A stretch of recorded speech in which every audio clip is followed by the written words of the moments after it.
Just a small content warning this week, and for the next couple of weeks. There are some adult themes. Nothing explicit, but please check out the post on mythpodcast.com for more info. This week, on Myths and Legends, it's the story of Tristan, Isolde, and King Mark from the Arthurian legends. We'll see why shoving poisonous dragon parts down your pants is a bad idea, and how getting hair in your food might just spark a quest for the love of your life. The creature this week is a giant, angry snail. And if you're thinking, oh, they're super slow, so they're really not that scary, I have two words for you. Mouth tentacles.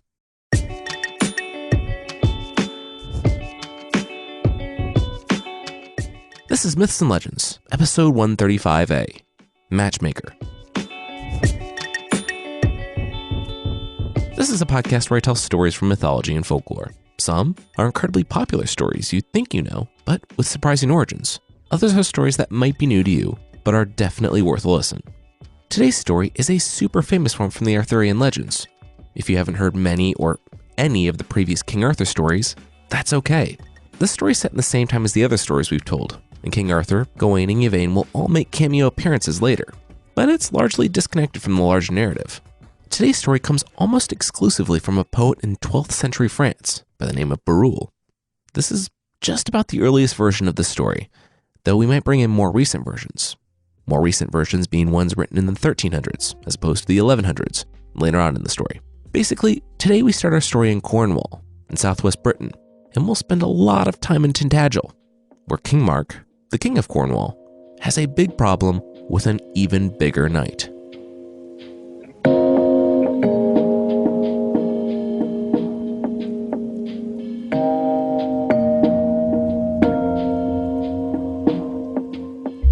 Tristan looked on his opponent, the Irish Prince Morholt, as he rode to the island.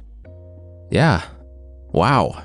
There was a reason no one had taken him up on his offer for single combat for at least a decade or so. They've been sending the Irish king a steady tribute of young men and women each year, all to be slaves in Ireland, because no one was brave enough to face him one-on-one. Tristan gritted his teeth beneath his helmet. Whatever the outcome, that changed today. Morholt came to stand over Tristan as he stepped off his boat. Then the Cornish knight paused. He looked on Morholt, and then back to his boat, and kicked the boat off into the water, letting it drift without tying it up. "Why'd you do that?" Morholt managed from under his thick helmet. "Only one of us will need a boat when this is over," Tristan said, and brushed past his adversary on the way to the battlefield.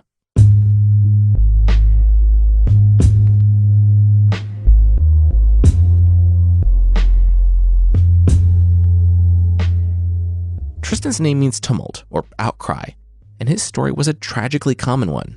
We don't have great statistics, but in medieval Europe, the maternal mortality rate could have been as high as 10 or 20%. Tristan's mother had fallen into the statistic. She died during childbirth, and her son carried a reminder of that tragedy for as long as he lived.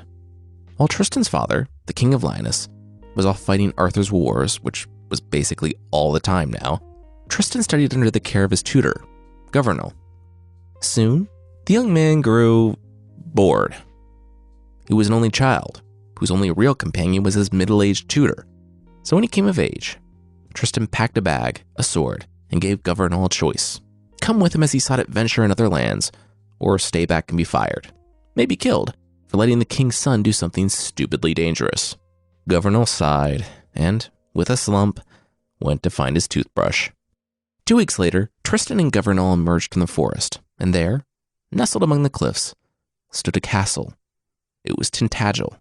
Governal announced that he had found his way to Cornwall, the domain of his uncle, King Mark. Tristan resolved to go say hello, but before Governal got too happy about a bed and all the honors afforded to someone so high-ranking in the household of the king's brother-in-law, Tristan announced that he would enter the service of the king and try for knighthood, but he wanted to earn it. He would keep his name and lineage a secret. Governal would do the same. Governal threw up his hands. There were a lot of things that weren't cool about the medieval world, like all the things about the medieval world. But legal nepotism when you're the direct beneficiary of nepotism? Seriously, Tristan's mom was dead and his dad basically abandoned him. Just take the win.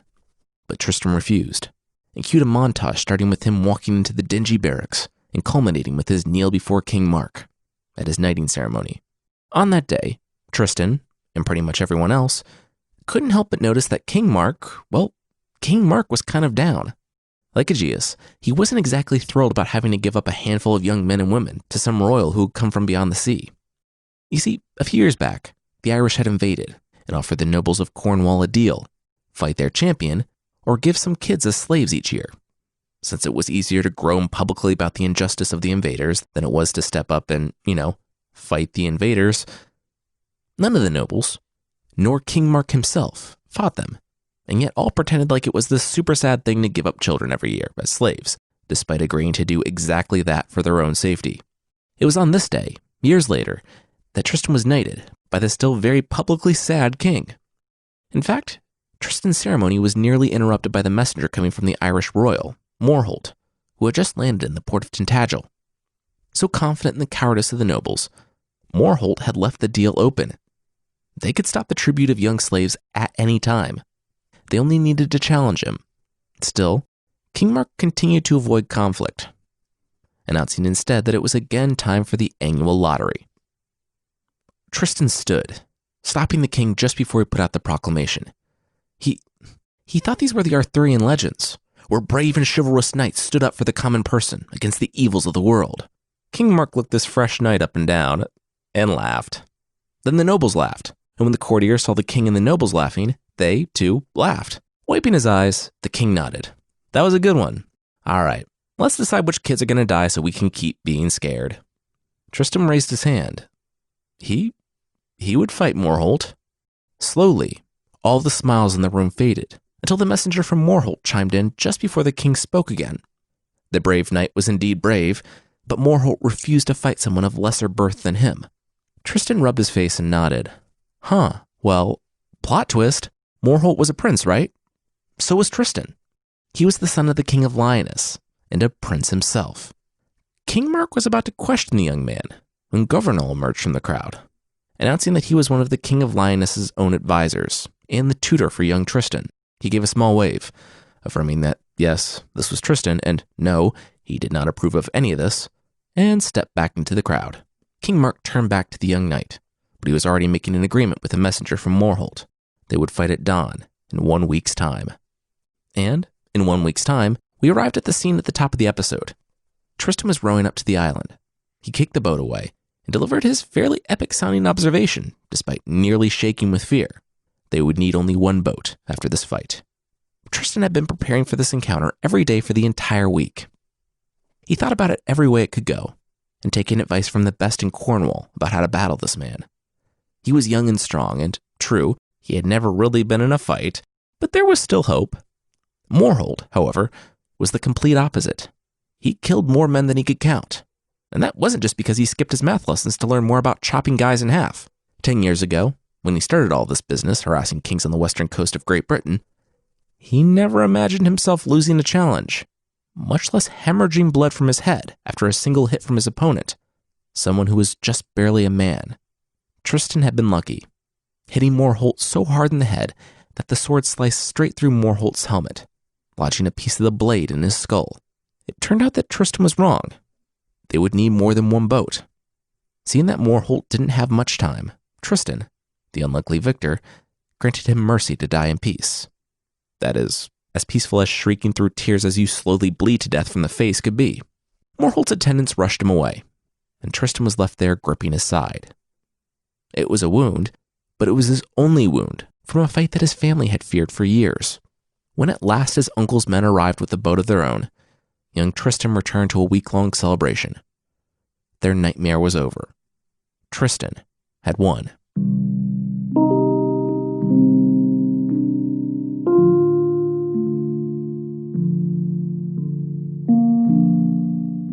A week later, Governal, Tristan's old tutor, entered the boy's room and nearly vomited.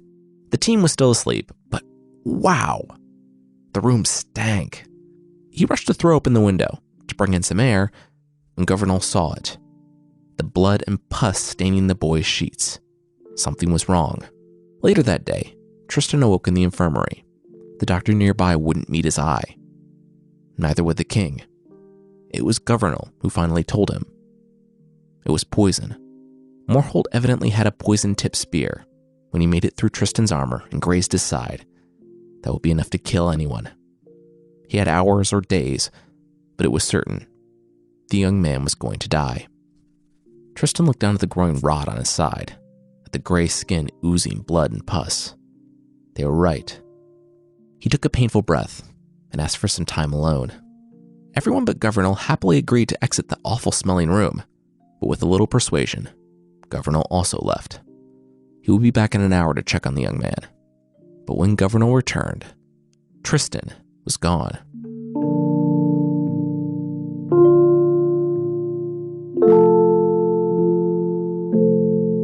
Tristan coughed, and blood sprayed on the side of the rowboat.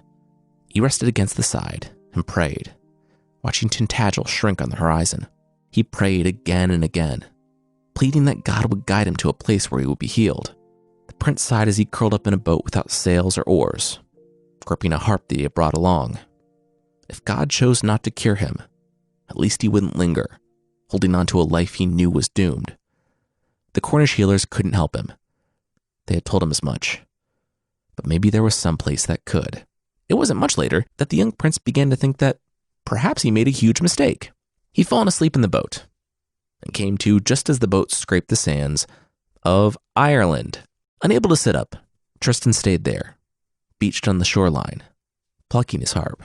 He sang until his voice gave out, and as his eyes grew heavy, he closed them for the final time, never expecting to open them again.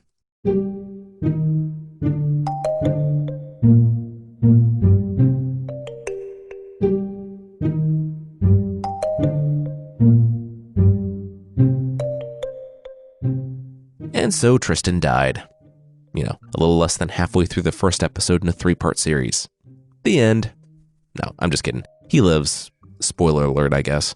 We'll find out what happens to him in Ireland. But that will be right after this. This week's episode is brought to you by A Discovery of Witches. Adapted from Deborah Harkness's best-selling All Souls trilogy, A Discovery of Witches is a modern-day love story set in a world where witches, vampires, and demons secretly live and work alongside humans, hidden in plain sight. Starring Teresa Palmer and Matthew Good, Season 1 launched exclusively on Shudder and Sundance Now on January 17th of this year, and Seasons 2 and 3 have been greenlit. Shudder's a premium streaming video service, super serving fans of all degrees with the largest, fastest-growing human-curated selection of thrilling and dangerous entertainment. Sundance Now, on the other hand, offers original and exclusive dramas, comedies, and true crime series. Plus, it has award-winning movies from every genre, including foreign language and documentary features, all streaming commercial-free. Built on the Sundance legacy and curated by acclaimed filmmakers and cultural icons, Sundance Now is proud to present an extensive array of entertainment for passionate and intellectually curious audiences. Head on over to discoveryofwitchestv.com and use the promo code MYTHS for a free 30-day trial of either Shudder or Sundance Now. That's discoveryofwitchestv.com and use promo code MYTHS for a free 30-day trial. This week's episode is brought to you by Handy, the easy and convenient way to book your home cleanings. Say you've had a long day at work. The kids are finally in bed. The last thing you want to say is, hey, let's spend the next half hour cleaning. Or what about an entire Saturday morning cleaning the house? Yeah, that's not the way anyone wants to start their weekend. Thank goodness for Handy. With Handy, you can book a pro on your schedule. Real people with profiles and real customer reviews. All services come backed by the Handy Happiness Guarantee. And with their clear, upfront pricing, what you see is what you pay. And you can pay securely on the app. We had a pro come over for a 3-hour cleaning, and it was phenomenal. It was super easy to schedule with the app. Our pro was really nice, and our floors, kitchen, and everything have never been cleaner. It was so convenient. To get your first 3-hour cleaning for $39 when you sign up for a plan, check out handy.com/legends and use promo code LEGENDS during checkout. That's handy.com/legends and use promo code LEGENDS during checkout to get your first 3-hour cleaning for $39 once you sign up for a plan. Recurring charge terms and conditions apply. Visit handy.com to learn more.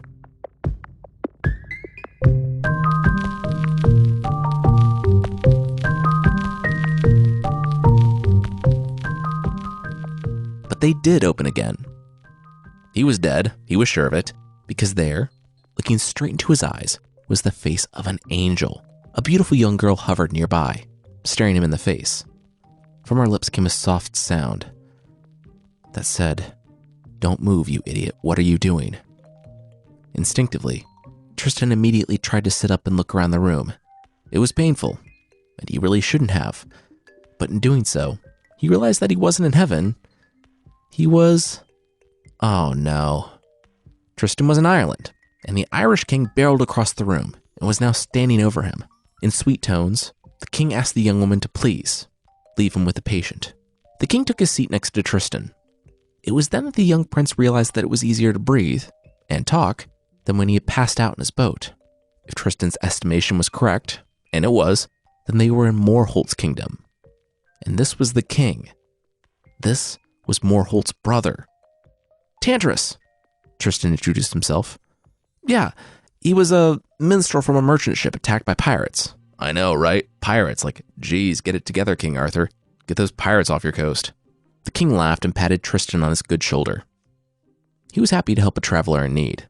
His daughter, Isolde, was a skilled healer. Maybe the most skilled healer in the world. She would fix Tristan up and have him on his way. Lord knows they all needed a distraction after the death of her uncle to one of Arthur's petty kings. Turning slightly, the king called his daughter, Isolde, back into the room.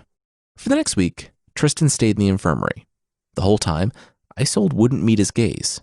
Being the best healer in the world, she knew where the wound on Tristan's side had come from. She had healed it before. In fact, she was the only one who could heal it. She always thought it was stupid of her uncle to venture east, just to squeeze the cowardly kings of the coast. It really was only a matter of time before he came back with a piece of sword in his head.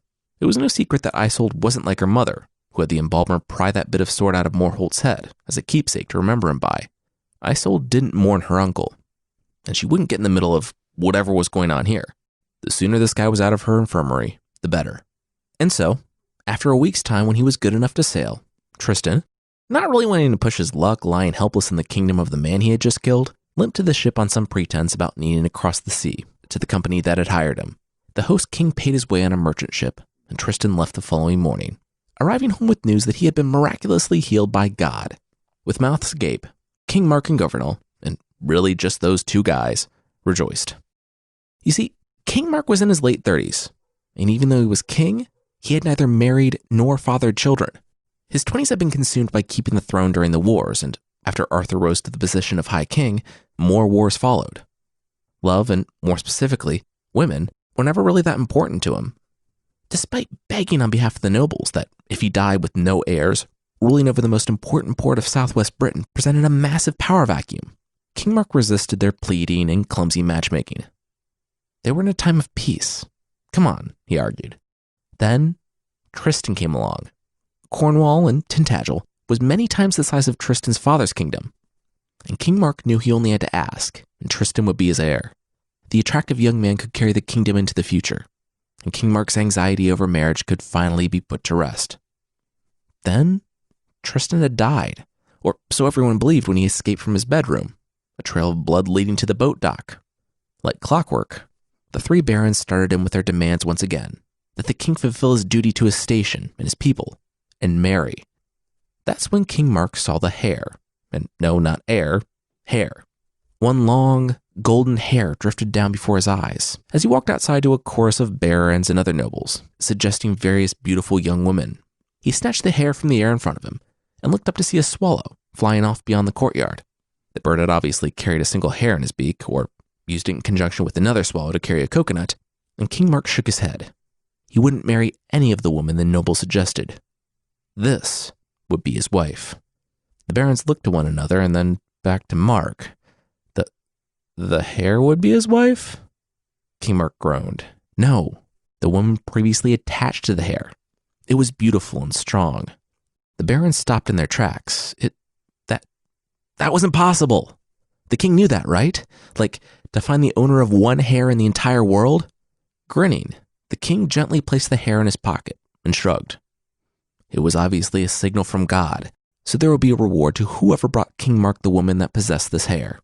They should get on it, too. A quest like this could take years. The barons nodded vigorously. Okay, please just meet any of the available young women who wanted to marry him, maybe, in the meantime. Maybe the hair falling to the ground in front of him hadn't been a sign from God, but had been, a hair falling to the ground in front of him. The king waved them all away. No. He wouldn't be meeting any of the young women they suggested. He couldn't imagine wanting to marry them anyway. When Tristan returned, fully healed, he learned of the quest, and his uncle met him privately, telling him that if no one found the maiden with the golden hair, then Tristan would have to be declared as heir. Wink, wink. Tristan, however, the honorable knight, stood facing a crisis of conscience. If he kept his mouth shut, he would be king. But was that the right thing to do? But there was more. So great was Tristan's crisis because, well, he had seen this hair before. A lot of them, actually, on the head of Isolde, the daughter of the King of Ireland, as she healed his broken side a few weeks ago. But Tristan failed to see his uncle's wink, or pick up on the fact that his uncle didn't want to marry. King Mark wanted to give Cornwall to Tristan, but Tristan's honor demanded that he see this quest through. If he could do the right thing and bring Isolde back with him, then his conscience would be clean. And so, despite King Mark's insistence that, no, he didn't really need to leave again on another quest, Tristan boarded the first ship west.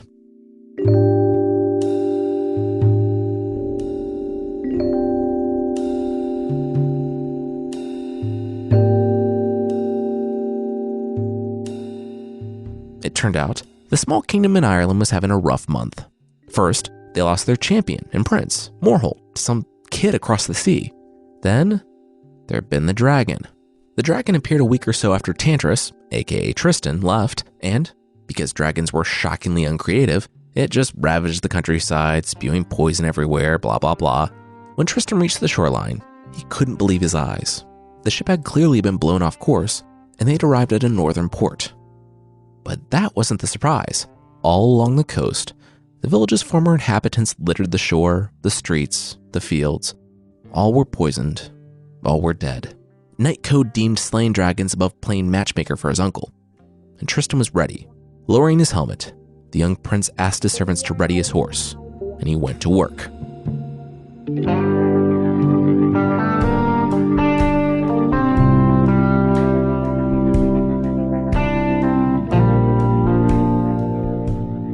Tristan winced, gasping for his first breath in nearly 2 minutes. He breathed deeply through the cloth wrapped tightly around his nose and mouth. The dragon was dead. It was never a question of if, but how fast he could kill the dragon, Tristan told himself. The dragon was dead, and the poison had already cleared, so Tristan looked down. This was a positive. Doing it for honor was well and good, but he also wanted the credit, because surely someone somewhere wanted something for this thing's head. He looked back toward the shore and bit his lip. Couldn't even see the shore from here. Definitely couldn't drag a dragon or even a dragon's head back to the boat.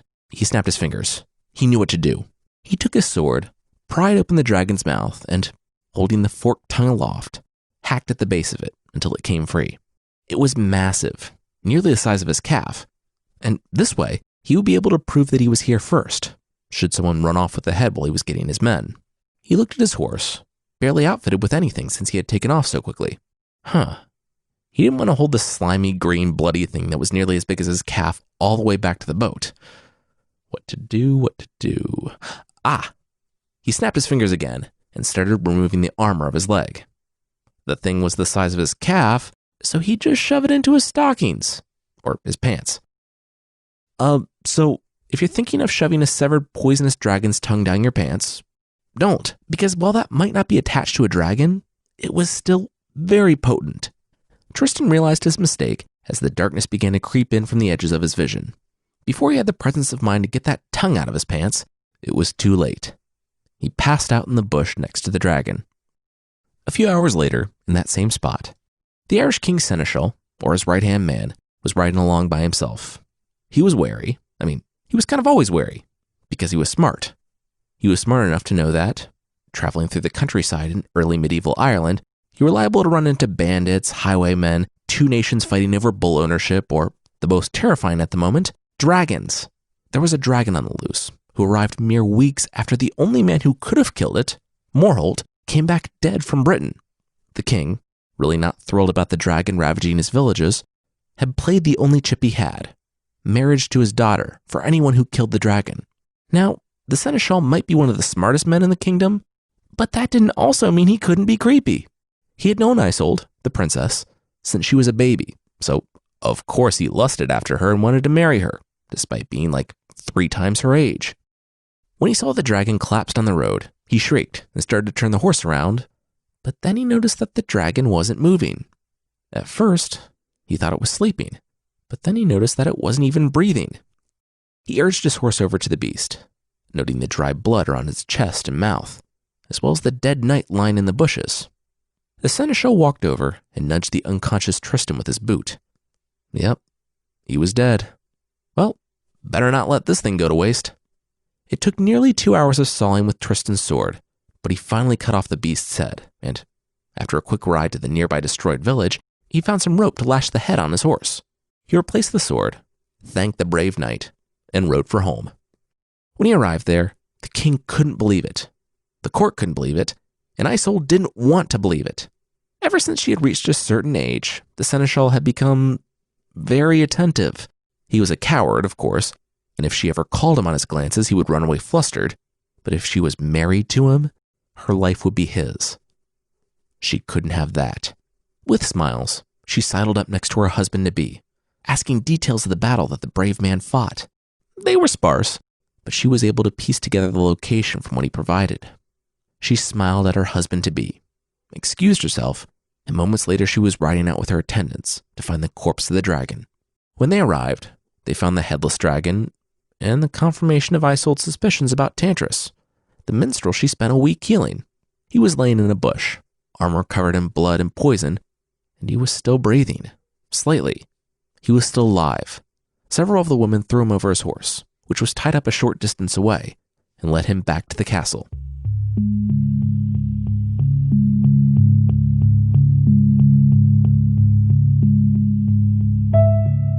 "You had a tongue in your pants," was the first thing Tristan heard as he woke up. Nearly naked and being scrubbed by a team of young women. Sure that this must be heaven, he looked to the speaker and saw Isolde. "Oh, it's you," Tristan said. He wasn't in heaven. Bummer. Then he felt the sword on his neck. What was this? Tristan became more serious. It was his sword. Now get it out of his face, please. "No," Isolde said. "What is this?" She directed Tristan to look at the part of the sword with a notch taken out of it. She had seen that notch before. Her mother had a similarly shaped piece of metal moved from her uncle's head in the event that they ever saw a sword like this. Tristan threw up his hands. He was Tristan, nephew to King Mark of Cornwall. He had killed Morholt in fair combat. She put the cold iron back on his neck. Apparently, Isolde didn't care about Morholt. She cared about what Tristan could do for her. There was a competition for her hand, one that Tristan had already won. If she let him live, he would go to the king, present the tongue, and claim her hand. Tristan grimaced. He couldn't do that. With the sword still pressed on his neck, he explained that the whole reason he had come back to Ireland was to seek her hand, but not for himself. For his uncle, the King of Cornwall. If he did claim her hand, it would be on behalf of King Mark. Isolde lowered the sword. That was it? Okay, whatever. Sure, she figured she'd have to marry some king somewhere anyway. Why not Mark? It didn't matter to her as long as she didn't have to marry this creepy seneschal that could be her grandfather. Now get dressed. It was time to appear before the king and claim his prize.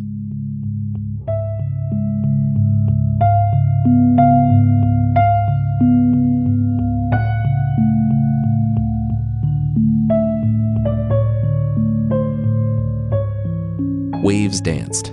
The sun stood brightly in the sky, and Tristan sat on the deck of the ship with Isolde. It was hot, and they were stuck. They had left Ireland the previous day, after a week's worth of celebration for the new peace between the kingdoms.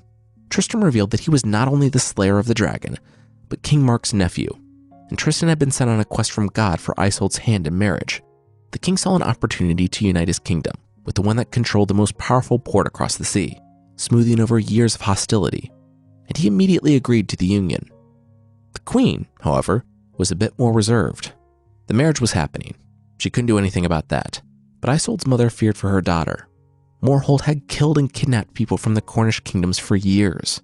She didn't know what type of man King Mark was, and if he would take out his frustration with the Irish on his new wife. She needed to ensure that the man who married Isolde left her with a deep, passionate, abiding love, and that was something that she could control. The queen had excused herself from all celebrations, instead sticking to her quarters, where she concocted a wine, a special wine that ensured, when Isolde and the king drank it at their wedding night, they would fall in love with each other. The potion only lasted 3 years, but by that time, hopefully it would have taken hold enough to make the feelings permanent. The potion was given to Brangane, Isolde's lady-in-waiting, with strict instructions to give it to Isolde and her husband on their wedding night. And Brangane was the same maid who stood beside their chess game below deck, shielded from the sun on the windless day that left them temporarily marooned on the sea. "Brangane, wine," Tristan called, and Isolde rolled her eyes. Brangane wasn't Tristan's servant. He couldn't bark orders at her like that. Then Isolde thought about it. She was thirsty too. Some wine would be nice. "Brangane, wine." Instinctively, Brangane's hand shot to her belt, to the wineskin that hung there. She was about to hand it to Isolde when she stopped herself with a smile. Ooh, no, she was supposed to wait for that one. That one was for Isolde and her husband on their wedding night. Oh no! And that's when Isolde snatched the wineskin from Brangane's hand, popped it open, and took a long drink before handing it to Tristan. Brangane almost had time to cry out before Tristan squirted the wine in his own mouth.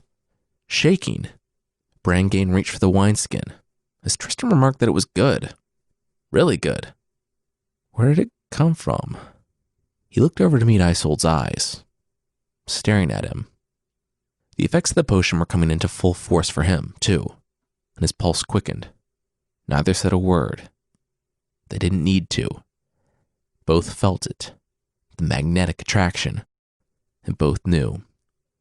"Brangane, leave us," Tristan said, starting to rise from the table. Hands still shaking, Brangane hooked the wineskin back in her belt.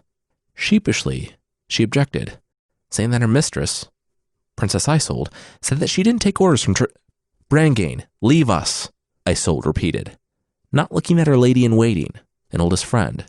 She was starting to stand too.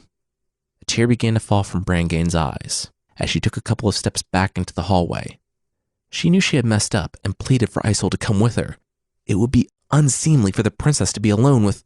But Isolde had already shut the door. In tears, Brangane heard the chess pieces fly from the table and hit the floor, and ran above deck before she heard anything else.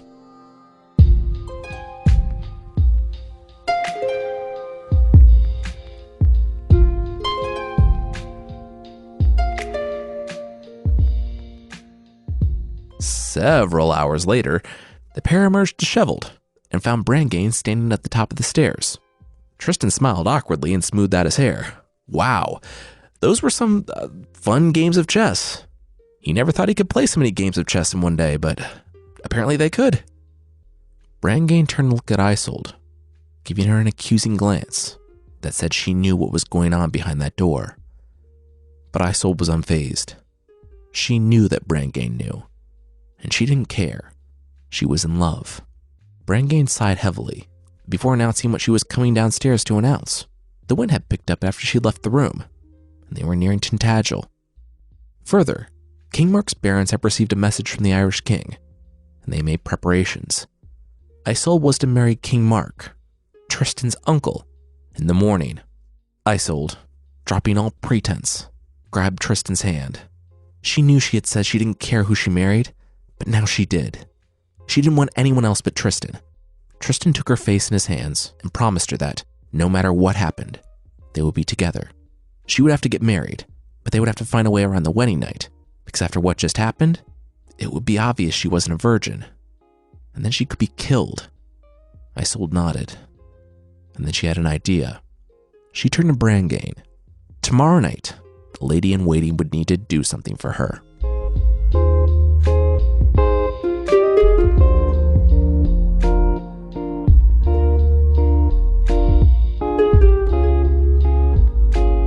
We'll follow up next week with the wedding that everyone is super excited about, and see how Tristan and Isolde dig themselves into a deeper hole as a result of the Queen's love potion.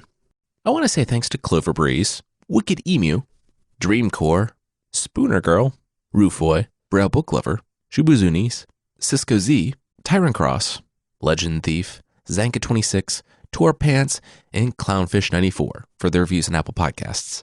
Thank you all so much for the reviews. It's really nice to read them, and I really appreciate you taking the time.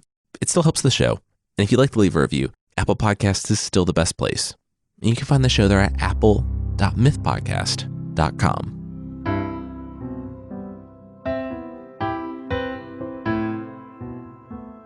The creature this week is the loup garou from French folklore. This creature is a snail, and it literally means the snail in French. Also, if you speak French, sorry about my pronunciation. If people are walking around southern France and find a slime trail the size of a 2-lane road, and then decide to follow that slime trail where it leads, as would be a very smart and safe idea, it will lead to a cave underneath the city of Astongus. If they then get there and look up to see a 4-story tall hairy snail moving slowly from the shadows, it would definitely be a good idea to turn around. And because snails aren't exactly known for their viciousness or speed, they might think they have a shot. The snail will try, it always does, to get the person without resorting to its mouth tentacles. Maybe it's trying to prove something to itself. Who knows? If I had mouth tentacles, I'd use them for pretty much everything. Like folding the laundry, doing taxes. The list of things you can use mouth tentacles for seriously outweighs the list of things you can't use mouth tentacles for. The snail will wait until the person is nearly out of sight, and then finally resort to using the mouth tentacles to drag them back and devour them. It's still fast enough to catch someone. It'll lie to itself as it swallows the person. We don't really know how the snail got so big. If it was like flushed down an early modern French toilet and grew up in the sewer like a crocodile or Ninja Turtle. But the bigger question, to me at least, where did it get a shell that big? Legend has it that the citizens of that city hid their treasure underground before the Spanish invaded in the 1600s. For some reason not seeing it coming, that a 40-foot tall snail would take up residence at some point in the future. Don't make the same mistake. Keep that lesson in mind for any long-term planning. If you go into the caves looking for the treasures, don't. There's pretty much no way to kill this thing. And even if you manage to hurt it enough to get it to go inside its shell, it's still just going inside its massive shell to heal and come out angrier and hungrier. Take the win and get out of there with your life. Yeah, just leave and go back up to town, trying to sleep with the fact that this thing is like less than 50 feet of dirt and stone away from you at all times.